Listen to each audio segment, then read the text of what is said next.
Siang hari ini alhamdulillah saya dapat memenuhi undangan Bapak Prof. Kiai Mu'ti. Beliau mengundang sebenarnya saat kami berdua beracara di Bekasi. Peletakan batu pertama Geraha NU dan Geraha Muhammadiyah, Pak Fadlizon. Jadi ada kantor NU dan kantor Muhammadiyah itu sebelahan itu. Ya.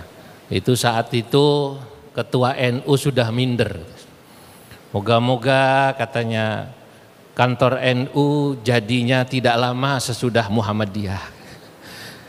Karena biasanya NU itu kalau bangun-bangun agak lama, lebih dulu Muhammadiyah. Saya kemudian membesarkan hati ketua NU Bekasi, kata saya, NU itu adiknya Muhammadiyah. Muhammadiyah itu lahir lebih dulu 1912, NU 1926, beda 14 tahun. Sebagai adik jangan pernah mendahului kakaknya. Makanya NU tidak pernah mendahului kakaknya, Pak Fadlizon. Termasuk kalau puasa dan lebaran pasti Muhammadiyah dulu.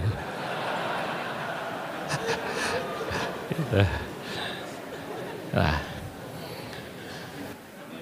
Sebagaimana yang disampaikan oleh Pak Menteri, alhamdulillah saya merasa nyaman ya dengan beliau ini. Secara umur beliau senior saya.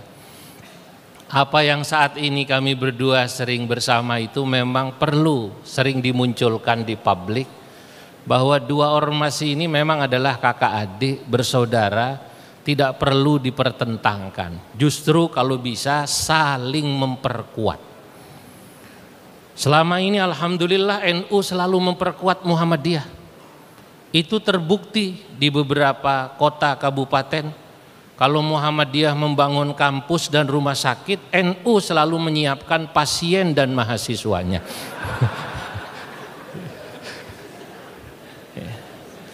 Tapi sebaliknya, kalau NU membangun pesantren, Muhammadiyah juga mengirim kader-kader santri Muhammadiyah di pesantren-pesantren NU. Termasuk saya punya santri dari Muhammadiyah, saya puji, itu belajar sorogan. Kalau dalam tradisi ilmu hadis menggunakan tariqatil qiraah, dia membaca, saya mendengarkan. Ini asli kader Muhammadiyah. Sekarang anggota majelis tarjih di Depok. Aslinya pakai shot Pak.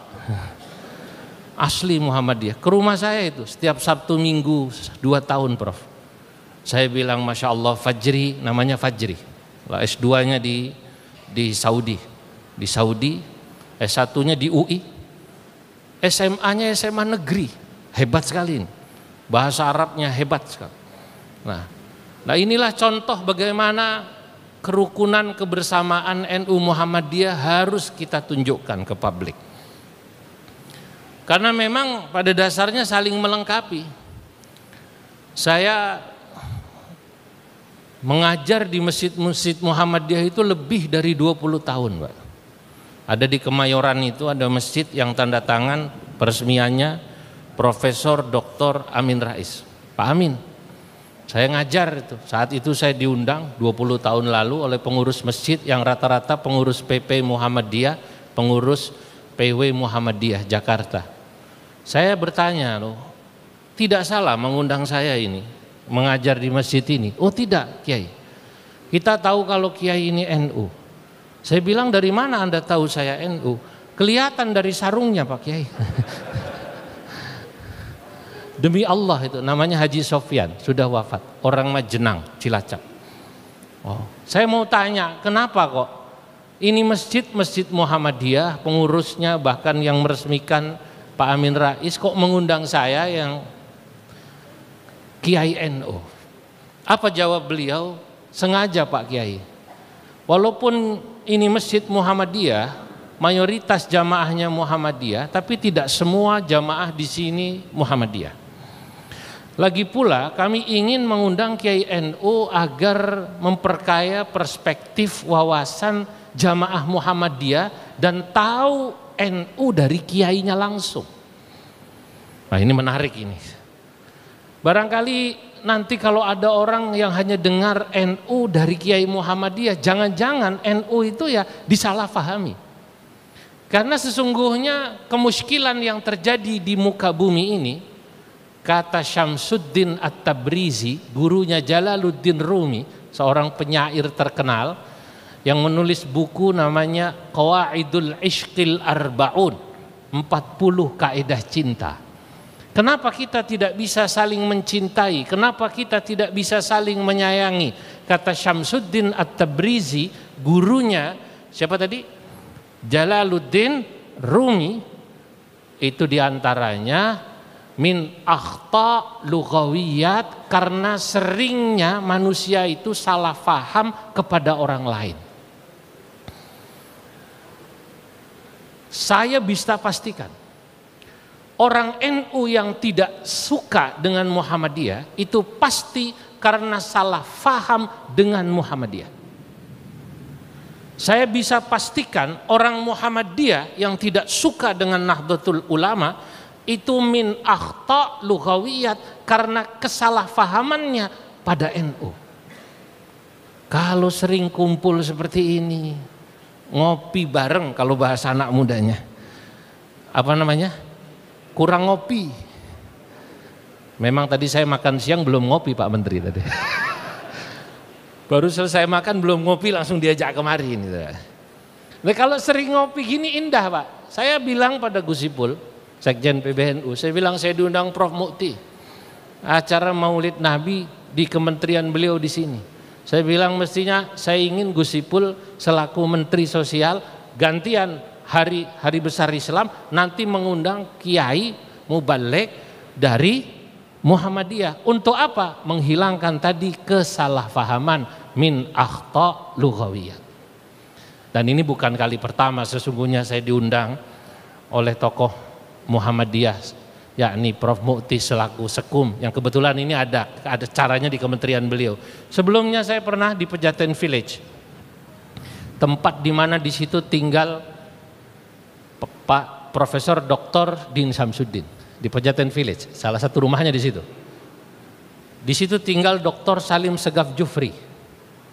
Saya diundang Muhammadiyah, saya diundang masjid itu acara Maulid Nabi, Bro. Yang sambutan adalah Prof Din. Saya tidak tahu ini masjid kok mengundang saya Maulid Nabi. Prof Din sambutan.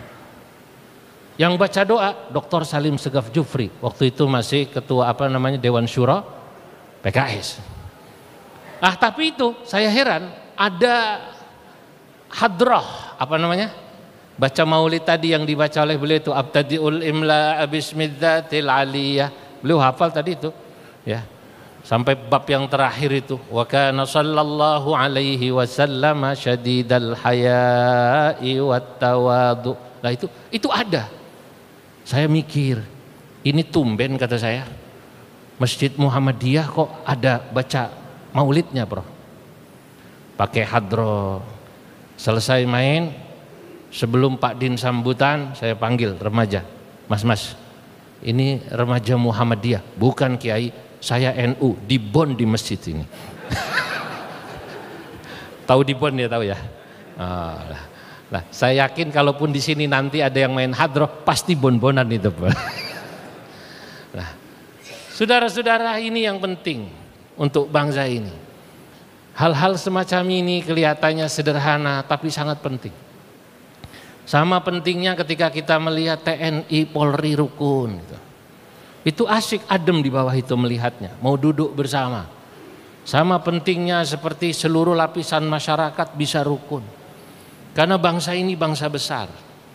Tentu Allah menciptakan kebesaran bangsa ini dengan keragamannya, perlu dirawat dengan hal-hal semacam ini dari sisi budaya dan tradisi yang memang harus kita masuki pesan-pesan moral yang luar biasa.